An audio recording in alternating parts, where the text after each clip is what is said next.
Do you want to clap real quick? Should I clap too? Yeah. That's horrible. Amazing. That's all we need. Thanks. So we're going to have the drink. All right. Cafe Limo. Cafe Limo. Get caffeinated. Alongside the producer, Lam. Mm-hmm. And thank you for coming, Chanho. Yeah. I'm Pleasure. excited for this. Get that ASMR.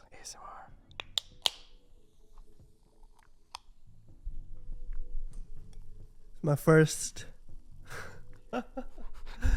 Yes. You told me that you're good at taking pictures of people with their eyes closed. I laughed so hard when you said that. Yeah, like it's really. I don't know. This is what I do, but whenever they're like, "Can you take a picture of me?" and I do my best, and I feel like all the best shots, like composition or framing, is when they close their eyes. When they close their eyes. Yeah, and eventually, but they hate it. So now no one asking me for take photo. Now nobody asked Chanho for pictures. It's okay. So, as far as I know, your journey started producing music on SoundCloud in 2012. Am I correct? Yeah, to start that music journey, I was in my parents' basement, like any other kid, and it was pretty big basement. And I just gathered. I didn't know any music skill. I had zero. I had my dad's guitar, kind of. It's called Washburn, I think. Kind of beat up, and there was a bunch of mirrors for some reason. And I had like this tape recorder. And SM58 and SM57, like those standard mics that I kind of stolen from the church. Horrible. I repented a lot. Just a lot of stuff like that. And then there was, I don't know, I just started breaking them, recording them. I guess as a kid there was anger. And then just like, as I keep doing that, just anything around me, I was very proud, to be honest. I was like, damn, I'm an artist. And then I wrote some like, what does this mean to me? A lot of like abstract and poetic words for no reason. And I think like, I showed it to my cousin and he's like, this is trash. And then I'm like, I think from then I kind of stopped like music. I mean like what I was doing, I was like, yeah, maybe this is trash. I mean, it was literally trash, but it was like a lot of noise, layers of sound. At the end, there's like dissonant notes to like unrhythmic patterns. I really like, I'll probably like it if I hear it now, but, and then I started like, you know what? I'm gonna start with the guitar maybe, and then learned how to play Country Roads, Take Me Home, that kind of stuff. So, can you still play it? Huh? Can you still play it? Probably not the lyrics, but yeah, like guitar chords and all that kind of stuff. And then my cousin was like, that's music.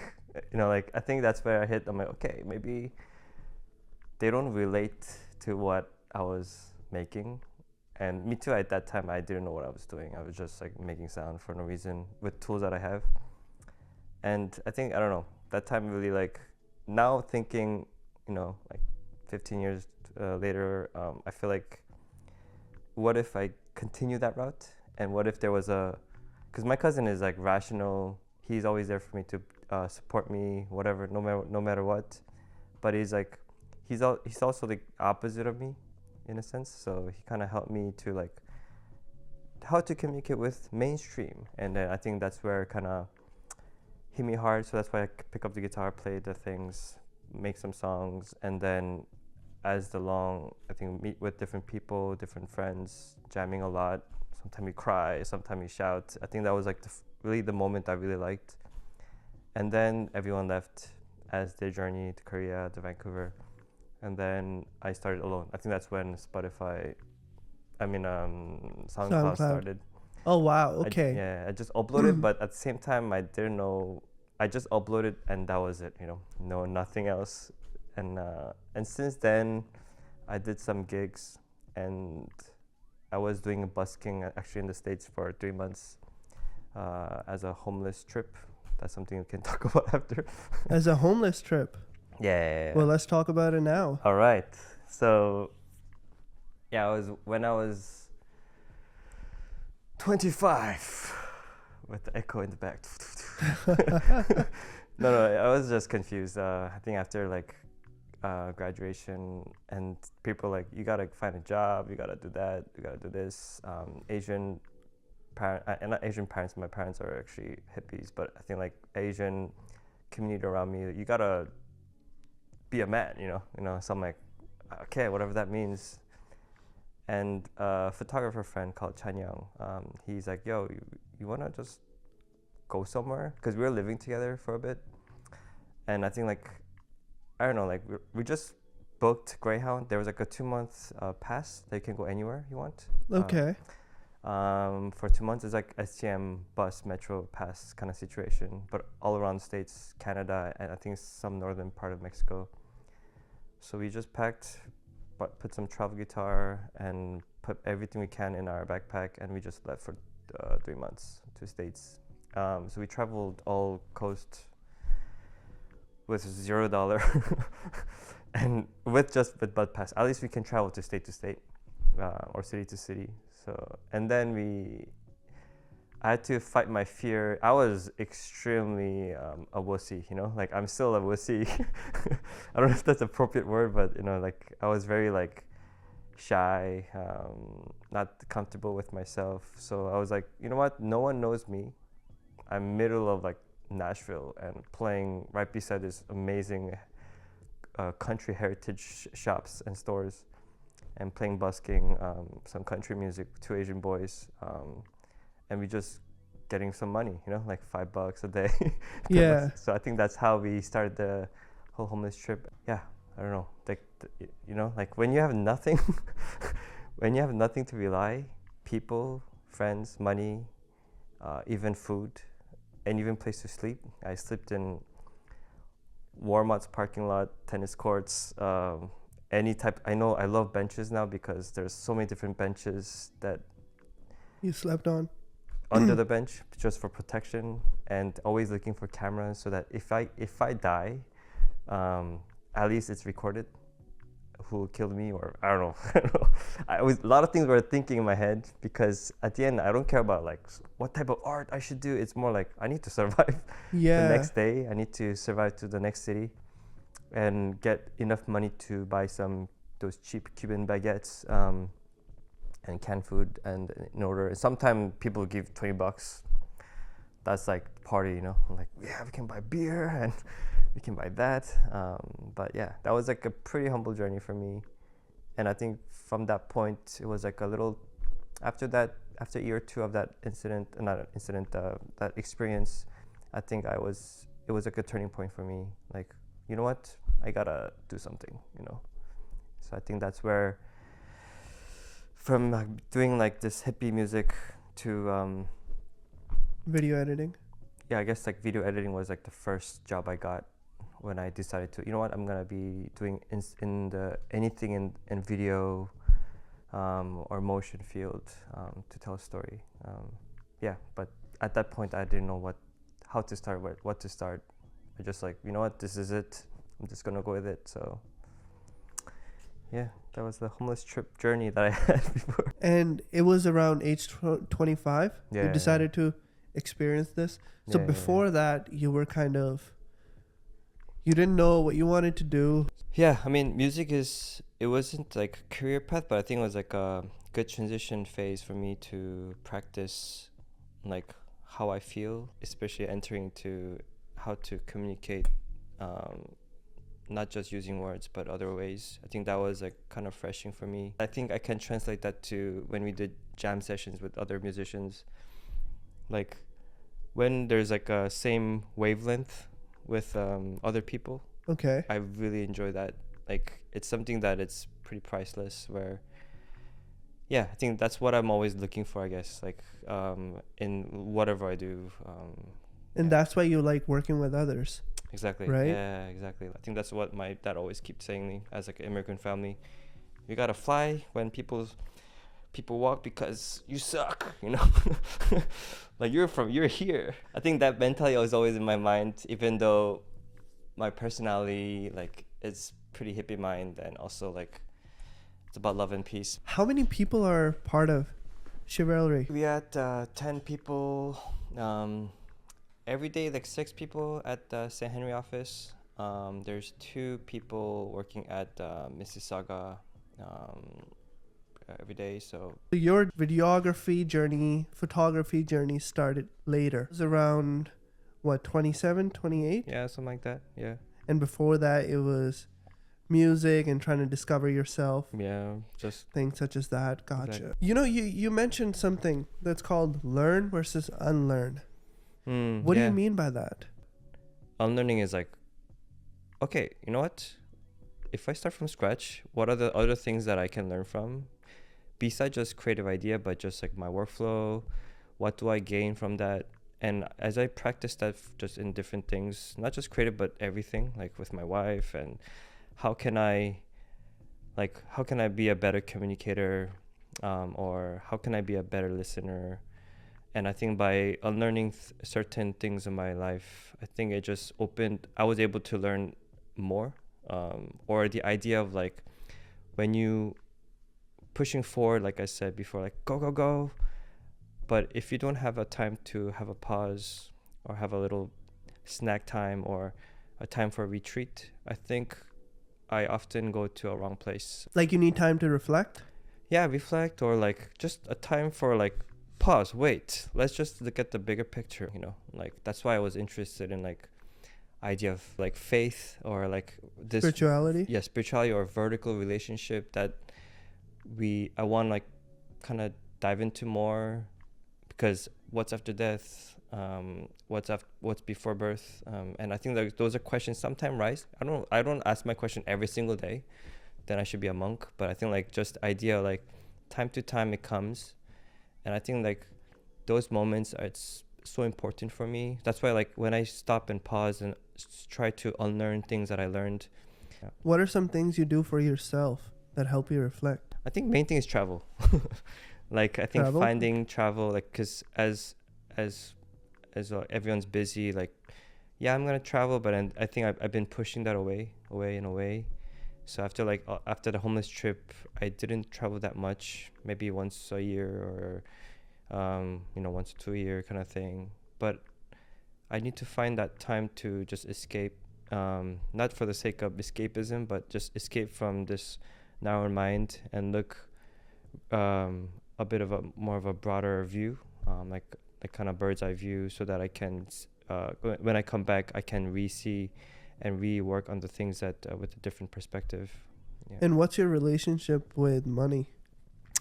Money, yeah, I don't know, I hate money. You hate money? I love money, but damn, like it's like as a kid, like money is like evil. Yeah, money's corrupted. Whoever loves money is bad. I think like yes, it's true, but I think money is like a enemy to people's connection sometimes, or relationship. If you use it well, and wisely, and like being rich is not a problem. Like I'm not there yet, but it just like I think it's how you do it and how to use it, and when to use it. I think it's so important, and when it involves money with relationships, I think I hear a lot of broken stories and stuff like that. I never wanted to be like filthy rich or want to have a beautiful car. That's just me. Like I never had interest in that. I rather took the ride of the homeless trip to understand how the concrete cement, it's so cold at 2 a.m. and your butt is freezing. Like I it's no pain no gain kind of type of idea, but I think like that's where when I struggle and when I have hard time and when I'm like ego death, I at that moment it's tough, but after that I get a lot of rewards for myself. Ego death. Okay. Yeah, that kind of idea. Ego death. Yeah, I mean that's ultimate goal. I think that's why like a lot of people who has kids, like as a parents, I think that's what they always say. Like once you have a kid, you understand like it's not about you anymore. It's about the kid. Like, yeah. I hear that so often. That's why I kind of want to, not for the sake of the baby's like baby's future, but it's more like I guess a bit selfish in that idea, but where I want to encounter that experience. Were you wanting to build a family when you were on your homeless retreat? I think I was too early that time. I think Too early? I think always I want to have a family and kids. I have like Okay. 2 sisters. I really like that relationship, but you know, like now I'm like it's my turn to make kids, and there's a big fear, uncertainty of like you never done this before. You know, Yeah. I'm like there's a kid that's gonna have some DNA of part of me. That's horrible. Damn. What makes you say horrible? I don't know. Like I don't want to see another me. You know, it's like this is. Why? I mean, you know, it's just I don't know. It's like at the same time, like I know it's gonna be good. It's gonna. A lot of people say just do it. It's gonna be good. And a lot of people these days also like, no, don't have kids. You know, love yourself. Yeah. Do whatever you have to do.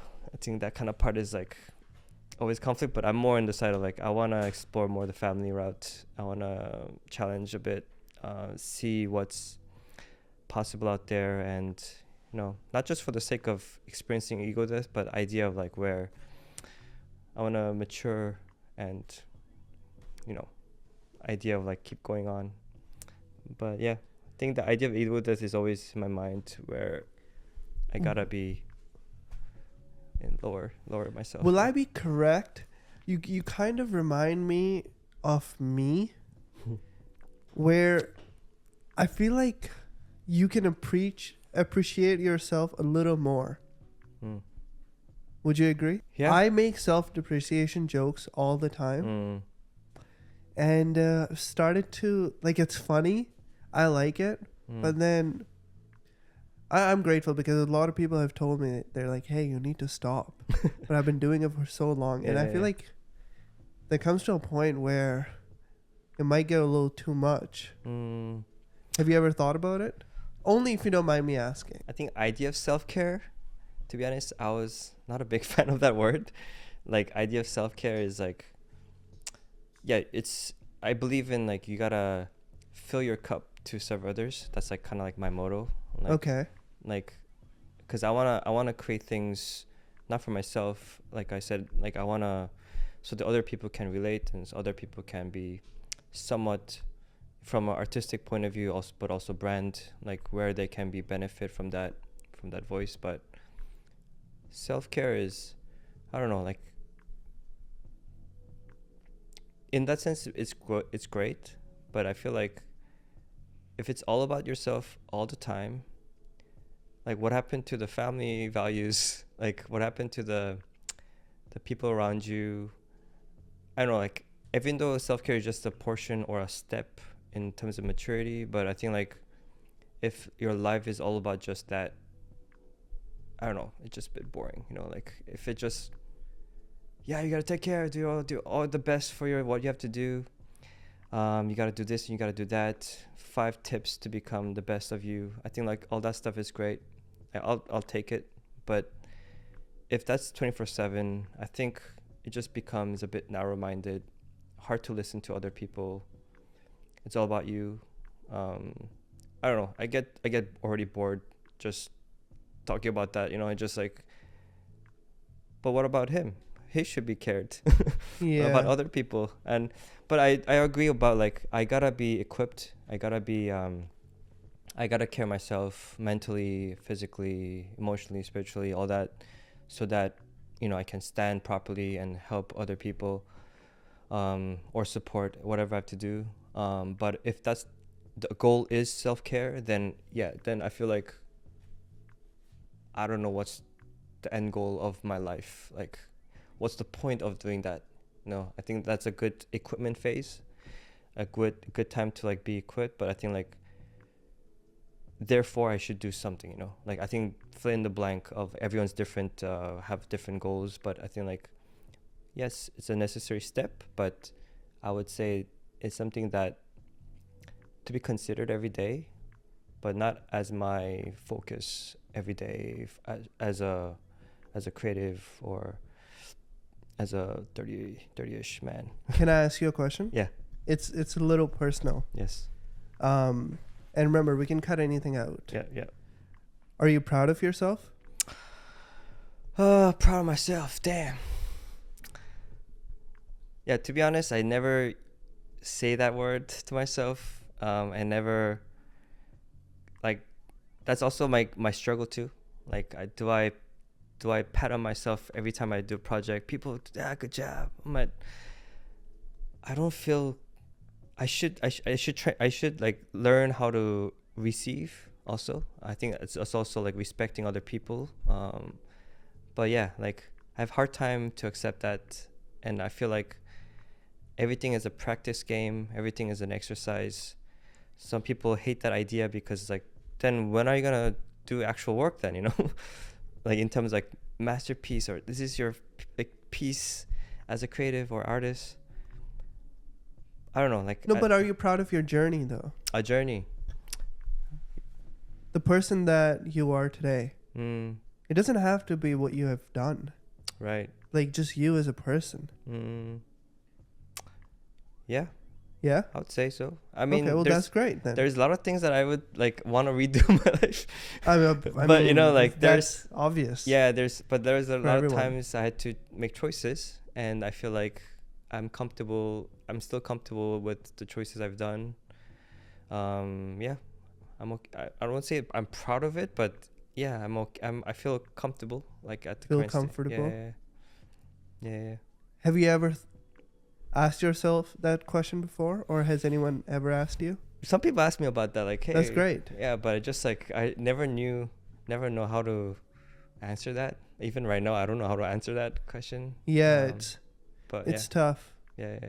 No, because my way of being funny was to just make fun of myself. And I've recently stopped doing that. Okay. Yeah. And why? Yeah. Well, I ended up building a self-hatred towards myself. That's why. That's mainly why. Interesting. I started to think that I need to be that person that I think I should be. And I would beat myself every single day to become that person that I should be, that ideal, realistic Sime with like millions in his bank account and fucking this and that. Yeah. And I was like, nah, you know what? I'm happy with where I am. I'm proud of myself. Yeah, haven't put podcast episode out in like a month. Yeah. And I have 7 in the bank. I am sick. A piece of shit, but it's okay. Yeah. It happens. So I'm just trying to be a friend of mine. Yeah. No, that's good. I think in that context of self-care, like I'm with you. Okay. Yeah. But I what I was saying about self-care is like when it's just about you, Yeah. It's about me. I feel like, okay, I get it, but it's just like, it's fine. But there's so many other things we can focus on, like in life. So I think that's like, it's a good memo or reminder time to time. But I feel like culture today, like I hear a lot about like, cut everything, and I don't know. It's just like so black and white, like it just feels like, okay, life is it that simple? Like, I don't know. Like for me, it's like, I don't know. Maybe I'm weird, but I just like, I feel like it's more complex than that, like in terms of like relationships and like how do you deal with issues and problems, and yeah, I don't know. Life basically happens every single day. Right. Like every single day there's something new that happens. Yeah, true. Good or bad. Yeah. It's like a 100%. Yeah, we're all psychopaths in a way. So basically. Yeah. That was one of my biggest fears for the longest time. Yeah. No, genuinely. Like psychopath? Yeah, I was like, yo, I think I'm a psychopath. I swear to God. But then my therapist was like, I hope people who are scared to be psychopath are definitely not psychopath. Oh, okay. Okay, yeah. That's good. I was like, good okay. Well, thank God. Never thought that. Damn, that's crazy. Yeah. Okay, so I want to act like as a brand, and I want you to be yourself. And say if we were to come up with a commercial for, say, this podcast, how would you direct it? What is something that you need from a brand, first of all? Good question. I guess there's different scenarios, but generally we like try to be more consultant in that sense. Like Okay. especially first stage, consultant, counseling. I think like I don't know what's the exact word, but try to listen as much as you can, study as much as you can about that person or the brand. Because at the end, there is a brand that we're working with, but inside that brand, there's that point of contact that we're talking to. So that point of contact will either say, I like this guys, or you know what, red flag. And we'll never pass that stage to either the VP of marketing or creative director or whatever it is. So like we gotta understand who's this person, who you're talking to. Like you're really good at that too. I think that's like a crucial step where kind of studying people, also the brand, where they came from, and also where they're going to. And there's some guesstimation about like, okay, I feel like they're hitting this general buzz keywords. And when we talk to them, now it's like really actually, they're gonna explain, we have a mandate for this type of project, or we have actually a problem, or we have, there's a lot of situation that comes to us in different industry too, from fashion to, like engineering company, or, I think there's like different types of things that they will ask. At the end, it's the same thing. Whatever they want or need, we try to understand. And then as a counselor, we kind of reinterpret what they said, like a mirror. We don't bring any solutions. I think that's like the wrong thing. Okay. That's what I did a long time ago, is like, yeah, make this video. You'll be viral because that video was viral. That was a cool video, isn't it? And they're like, yeah. But it just like, it's like customization for them. Like if they're exactly what they want. So, I mean, most of the time they don't know what they want, and also they don't know what the problem is. And that's where we kind of listen, interpret their own words, so that they can understand, like, is it what you said? And then we just correct until they're like, yeah, we're on the same page. And then once we have the same page, either we create a brief, or a pitch presentation based on that brief, like a funnel effect where, hey, this is the context we talked about. This is the things that you mentioned. Here's some scenarios that could happen. I want them to imagine and also relate to what they said, and then adding extra things that like they never heard of before, or things that they heard so many times. So they're like, like if it's brand awareness problem, then hey, you also said that you are trying to target to this specific audience and you're not able to reach them, and you said because of XYZ. But here is like where we come in, like it's actually not because of this XYZ. It's, for example, it's maybe your visual direction or the tone, or even your copywriting tone is very off. You talk like a 7-year-old man, fascist, not fascist, compared to like, a conversational tone, open, welcoming. At the same time, you still want to be edgy, right? So you gotta, add this type of tone. So at this stage, we still don't give answers, but just interpreting, and then we break down those sessions a lot, and then we do some analysis. Like, okay, cool, it's been working. We just ask casually, what's been working, what's not working. Most of the time, they don't know. I don't know if it's working, but my result is not showing, meaning money. We have a lot of views, but there's not enough conversion. No conversion. There's no ROI, and I think there's just like there's topic comes in. I'm not an expert in like marketing as well. Like I just been working a lot with them as client, but as a creative, I think there's like a lot of things that I see things we can help. So I think like, what about we present you next time, in 2 weeks or 1 week, if it's usually it's ASAP, but give us some time. Like this is a crucial time for us to just to go through your history and your ideas and your new approach. They also like, what do you think about this approach? Right. This is the video we want to do, or this photo campaign we want to do. sometimes we just go with it because it makes sense. They did a lot of studies, and we don't want to interrupt the flow, like always being consultant. You're like, but wait, why? Like, who are we? You're getting paid to do the work. But if they I get that. if they deliberately ask for support and they have some time to think about it, and they just want like a professional point of view, then that's where we come in. Amazing opportunity to just come in. We have a strat team, and then just conversation at the end with the presentation, a bit more like a result-based kind of things. And then as we go through, we give 2-3 scenarios. We don't want to give too much options to.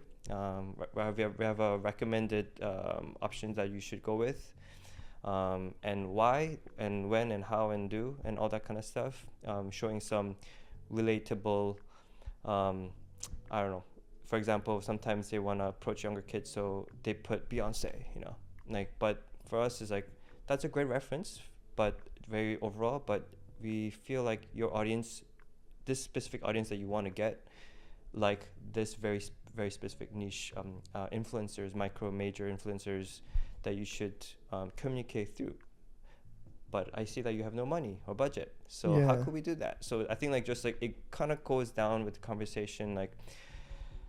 So a lot of it is brand research and market research and target audience research. Yeah. And really knowing, because essentially, isn't brand or the business that one person or that one team, So you basically explore that one person or that one team to find out their tone, their personality, their audience they want to target. Yeah. Stuff like that. Even and also the boss, like who's the boss, who's the main decision maker here, not just a point of contact is important, but if you have time and if there is a way that we can dissect how they are internally, how they work, I think it's very benefit for you to how to plan, just for example, social media plans. It's already like how they roll out stuff, and like you can like find some blind spots so that we can like, hey, what about, and then just giving like, it's easy to convince an idea, like, therefore this 15-second campaign video, you need it. If I start with just that conversation from the beginning, there's less weight and there's less commitment on their side, and if they don't believe it and they just, you know what, you guys are pro, I trust you guys, that's great too. But once we work together as collaborators, not just client and agency relationship, it's so smooth, like our conversation is not like suit and tie type of conversation. It's like, how's your daughter? Hey, we can go in that level of like intimate. So I think like for sure there's a line still, like we are still a client and we're still the agency and the client, but there's a beauty in relationship and conversation in terms of psychology, where when people open up, humor, like you said, I think humors and jokes is crucial for me as when I pitch something, to open up someone's heart. Or like if a lot of time also is like a lot of small companies, there's a lot of stubborn mindset where they won't change, even though they know the problem. And it just like, you gotta invest in certain things, not spend money, but invest money so that you can figure it out. And there is a lot of different ways, but we recommend this route to go. And often like there is a lot of like a stubborn mindset who's been there for like, I've been here for 40 years. I know what I'm doing. That's what I talked about unlearning, like I wish this person can just pause and look back and see what's happening today in the world, not in his own bubble world, because I don't know, there's a lot of things happening that he might not know or he's not aware. So I think that's where we kind of come in, kind of idea of like, it's hard to convince someone, so it's just like to tell a story before we even talk to the main solution. It's just like that process is like the main thing in my opinion, like communication back and forth. Sometimes it's like instant. He gets it instant, great to work with, and but sometimes it takes time to build relationship. And once I have established that, then it's like it's a lot more fun to work with that person. Yeah. You're more Choice. specialized when it comes to in video, right? Yeah. So in your eyes, what makes a good video? The first 3 second, 4 second, 5 seconds. Some say 1 second. So what do you do to, I mean, the products that you have put out, the videos, they have won awards. So what is it that you look into to make a good video?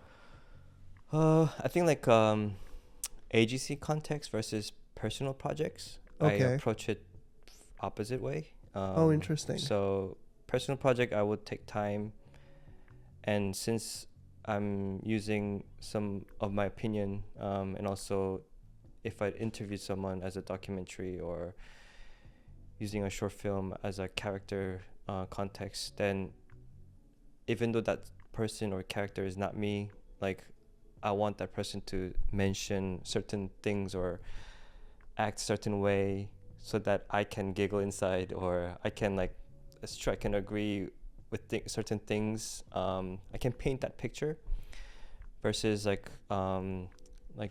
brand work or commercial work. I think those things, it's important to have your own color and signature, but it's more about them. Like it's less of me. Like I can try to be I try to cater to what they need, and facilitate the things that they want to get done in terms of mandate.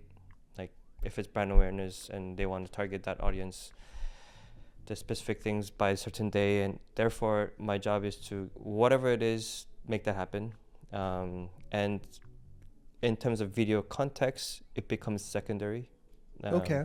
So, and if you talk about the video itself, like in terms of content strategy, let's say, like why do we choose 15 seconds? And in 15 seconds, there's like, how do I break that down? I love to break down everything. Like when it's 10 seconds, 2 minutes, 2 hour, whatever it is, pause. Let's break down scenes or sequences. If it's 15 seconds, intro, outro, oh, that's 3 second, 3 second. Okay, there's only like 5 second, 4 second left. And in there, how did they communicate that 5 seconds in terms of chronological order? And if you start breaking it down, every single thing, then it's like, oh, you see, you can read the script, you can see their script in a way, visually. And if I rewrite down a script, like when I say script, it's just like very like, I see video and audio to timeline, and then in the video, what do I see and what do I hear in the audio in that 15-second video? Because audio is equally important. Maybe social media is less, but overall it's like an important element to it. So like when I dissect that, it's like for social media context, intro is, I feel like it's the most important part of the video so that they can engage. Because after 4 seconds, they can just, again, scroll it around. So how do I make them to watch it till the end? I still, sometimes it's great, sometimes also I do like, this didn't actually work well. I wish I had more time or some sort of excuse, Gotcha. But yeah. How are you building these sets? I mean, the videos that you have shot, the sets are amazing. For example, your personal project, self-care video. Oh yeah, that was exactly what I want to mock about that culture back then. But yeah, self-care, that's a good project. Yeah, how did you build a set? How did you even visualize how the set should be? So that was a collaborating work with another photographer, like still life photography artist called chanho. We just had a convo, and then we had this weird bathroom in our previous office. It's the size of this room, actually. It's like biggest area in our office was the bathroom. We didn't do anything. We just had it just one toilet and a bathtub and a small sink, and everything is just empty. And then I think 2 weeks before we were moving to another office, chanho was like, we should do something here, it's a very interesting area. So we just start gathering props and set design things around us, plus some thrifting and all that kind of stuff. and then start to composing, because he's a still life photographer, so he likes to put the camera position, certain angle. We're setting rules. Also, that's something I really love, like setting rules, creating limitations on set. Personally, I don't have to share with everybody. And then that rule of that game was like, okay, this is a tripod. Here it's gonna showing this area. We cannot change the tripod no matter what. That was like the fun part of the two of us. And then we start building until we're like, I feel like it's fun. Why did you think, or why do you find it fun to set rules? I don't know, like it's because there's so much possibilities, right? Like, Okay. I can do, in terms of, especially in terms of set designing, like, because that was a bit more freestyle in a sense, to be honest. It wasn't like a super pre-planned, so I had to make some rules at least. If not, sometimes freestyle is fun, like for the moment we're having fun. Right. But as a final result, sometimes it's like, wow, the next day morning sober, that was horrible, you know. So I think that kind of stuff happens often. So like, and sometimes there's like a beauty to the freestyle, like, wow, I never thought this shot, or never thought of this type of camera movement, or yada yada. I think there's that, but I think like the fun part of the setting rules, especially in a freestyle context, is for me is needed. If not, I'm gonna do whatever, and at the end it just becomes a deli, you know, selling everything. A chaos. Yeah, a bit in a sense. Yeah. People might think it's aesthetically pleasing, but there's no weight, or there's no if it's a personal project like that, like, what is this? What is this for? So I love to set rules. And if it's a collaborative, setting rules together, I think that's like the fun part. Like, what do you want to set rules? And I think listening to that, always like, oh, that's interesting. Let's try it. I never done that before. And especially if it's a personal project, I have nothing to lose. Versus client, I do less of those because, you know, there's a deadline. Did you color? Did you do the color grading? Yeah. For the video? Yeah. Or in the video? Yeah. That changes a lot. What, the color I grading? mean, the colors look immaculate in the video. Thank you. Yeah. Yeah. It's like a yellow. I'm not really a colorist, but I think you have no choice to do it when you have limited have no budget. budget. Yeah, fair enough. So we, like, Chanho and I were just sitting down, and then I did the first layer. He has a good sense of color and like detail, like very details. I'm more like, oh, it looks good, you know? And he's like, no, but this light. You know, like, true. People watch that if they zoom in 1,000% true. But, you know, like, I think that's something that's fun to collaborate with other people. Like, and at the end, there's like, you're right. If I didn't change that, it could have been bugging for me for the rest of my life. So, yeah, that's why I love collaboration, teamwork, and yeah, from freestyle to color grading. I have a few short questions. Yes. And then I have one little thing that we're going to do. Okay.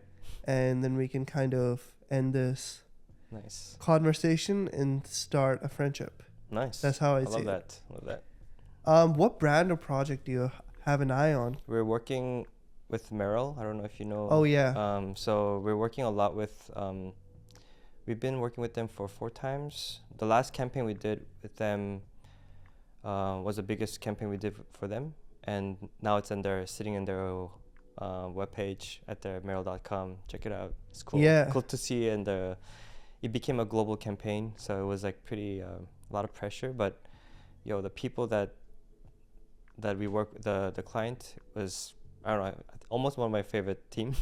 Oh, that's far. awesome. Yeah. Shout out to Merrill. Yeah, exactly. Shout out Patrick. Shout out to Tucker. I think those. Patrick Tucker. No, they're so fun. I think awesome. I think that made us even like more like offensive. Like, you gotta push the boundaries. If it was not like crazy, like I never saw this video in my life, it's just like really fun to work with. There's more coming soon. Yeah, of course. There was hiking, but we're gonna work on trails, like trail running stuff. So future of hiking is gonna be different. So yeah, something exciting to work on that for the next few months, I guess. Yeah. what place, it could be a cafe, store, restaurant, gives you freedom to work? Cafe? Could be a cafe, could be your own room, could be any Okay. place that gives you that creative freedom. Right now it's our studio, so like it's been a long time I didn't go to coffee shops. I kind of miss that too, actually. Why? I don't know. You see people, you see different people, and you're just in your bubble. You kind of put your computer in a little bit angle so that some other people hopefully can see it, and they can like, hey, here's a business card. Call me next Monday. Like those like movie ideas where I can be picked up by this amazing producer. So there's like this like, not every day, but like it's just like idea of coffee shop, cool hip music playing, Shazam some stuff. I think like. I love that environment, but very distracting. Yeah. But I love that. I really miss it. But I think like studio right now, I'm more comfortable because like I have a routine. I also have a really tight knit group friends, and like it doesn't feel like work sometimes. Most of the time, to be honest, it's just like It's like, hey, Tyrone, what do you think? Hey, Rupert, what do you want? What do you think about this color pattern? And just like. Easy to bounce back, and I think that's kind of led to like better results and better workflow and process because we're like right beside each other, like instead of like alone in the coffee shop figuring it out. Like sometimes it's not even a bigger things, but just little things that like bugs you, and you want to just move on, but you're stuck there. So you're like, but I think those like friends and peers, it helps a lot to like little opinion, and these are all data, like I get some few datas from us around it and around me, and if they're all said certain ways, at the end I have a choice. Do I follow that opinion, or do I still go with my guts, or my guts were saying that, so like cool, perfect confirmation, and I can move on. So I think there's a beauty in that, but I do like the space where it's a bit not too big. Okay. I get easily distracted, so. Talking about Rupert, I want to have a conversation with Rupert. Oh, he's gonna. You're gonna have a lot of different topics to talk about. Yeah, he's a really fun guy. I think he's like he's a photographer, but he's an art director. I feel like has like different types of vision than different artists. There's a lot of things that we connect. I think we both connected first to the idea of anachronism. Like idea of like where time or location doesn't matter, like like where a night could Rupert? No, not him, unfortunately. The idea of like night scrolling through a phone, let's say, just like mixing mediums and like no setting boundaries. We like the idea of and the ethos behind that. Gotcha. And Art of War also, like Sun Tzu, Art of War. I think that's something we clicked a lot together. I'm like, we don't have to go to the front entrance and kill the boss. We gotta be smart, I think so. I think those ideas triggered a lot. So I think that's why it's so fun to work together. Because there's a lot of like ethos. At the same time, we're very different too, like similar values, and yet we always learn from each other. That's awesome. Giggle and stuff. But what album do you put on while working on projects? There's few DJs. I mean, DJs at our office. So Tyrone, the designer, sometime 8 a.m, hard techno from Berlin. Let's go. Half of the team are like, oh my gosh, and I'm like, yeah, let's go. Let's write this email. But yeah, I think it varies a lot. I think we go seasonal. We all like it. There's like last week was Kanye for sure. Like Vultures. It's just been like listening to a lot of that. A lot of like West Side Gun with the Alchemist. I think that was like a few weeks ago. We heard a lot of stuff like that. A lot of Japanese music. Cool. Just mix of different type of music, I guess. Yeah. I'm excited for this question. Yes, let's go. What material piece you would like to own? Material piece. Like in the upcoming years? Could be this year, could be next year. Something you have an eye on. It could be like a coat. It could be like some kind of book, couch, MacBook. You want a MacBook? Actually, no computer. You have no computer? At home. Yeah. I made those rules again with myself. Like if I go home, I'm not gonna work. Okay.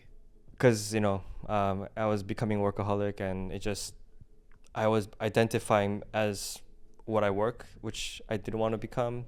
But like that's reality is fine. That's why how can I do less of the work at home? No computer. And then like my wife is like, you gotta play game or play back music again, and so I start playing games. Yeah. And I paused game for a long time after I think it was Counter-Strike 2. You're playing Zelda right now, right? I finally finished it. Okay, good super for proud you. of myself. I think that's part of me. I'm proud of myself. So the material piece would be a MacBook then, or what? I guess piece of computer or actually a stereo, like music stereo. Okay. Yeah. I have a small shitty JBL, like those Bluetooth speaker. Okay. When you listen to your shower, but I think like that is not enough for those weekend. I want to listen to a new music album, and it's just like like there's no bass, there's no treble and all that stuff. So it's like I wish I have like a little sound system that can properly listen to an album like back in the old days, Yeah. Okay. And a MacBook. Okay. Yeah. And what person? It could be an artist, content creator, could be your parents, your wife, who has inspired your creative journey.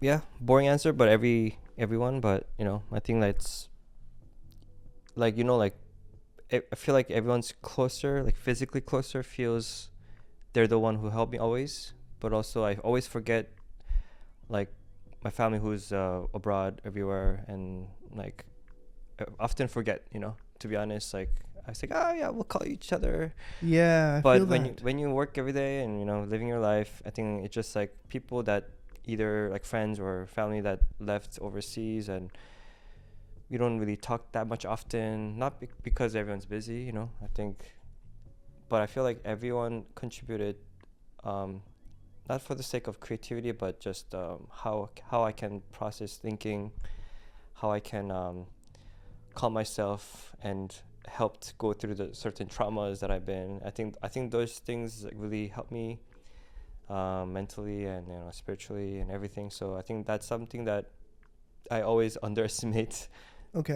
Especially the people who's far away. Like my older sister is now lives in China for almost 8 years, and yeah, it's hard to like meet, maybe once a 2 year, 3 year.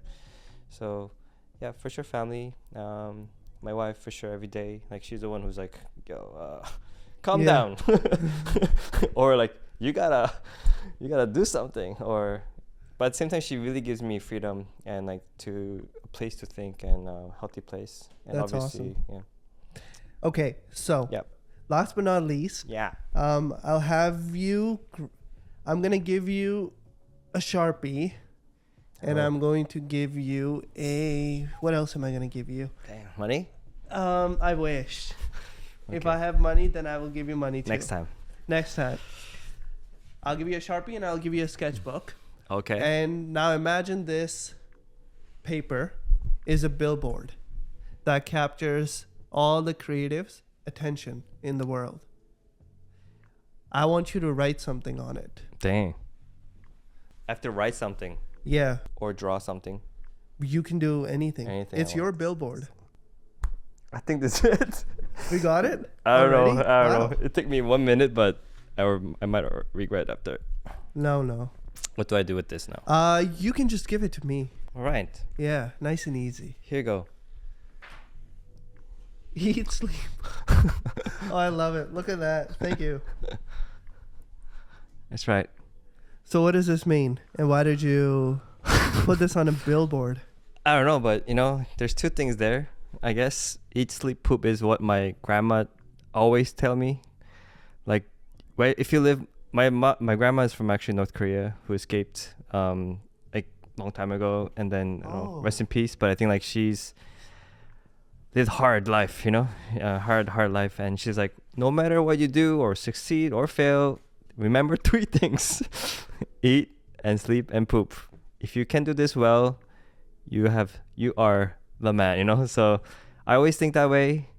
Back to basics. Whenever I think overthinking, I often do that. So yeah, that's like my motto, which I think anyone can relate. Even animals can relate. I think plants can. Anyone can relate. Input, output. And you gotta rest between, and between those 3 words, there's all the secondary, all the shits are happening. Everything else can wait. Exactly. And if it has to. Yeah. Exactly. And second thing is like, I don't know, it's a penis, I guess. Penis or an elephant without ear. So we'll never know. We'll never know. Chanho. I pronounce it right. Mm-hmm. Yes. Thank you for having a conversation for the very first time. Yeah, thank you too. So fun. How can other people start a conversation now with you? I love email. Emails, if it's too cold, Instagram DM is good. I think there's not much. ISSE? ISEE. Ooh. And Bang is my last name. Yeah. So I see Bang. I see Bang. I love it. Thank you. Thank you. I'm hoping that we can build a friendship now. Yes. And shout out to Lam for producing this, boo, boo, boo. For bouncing the lights from everywhere, helping put the curtains up. Those lights, damn, gold. I know. Thank you so much.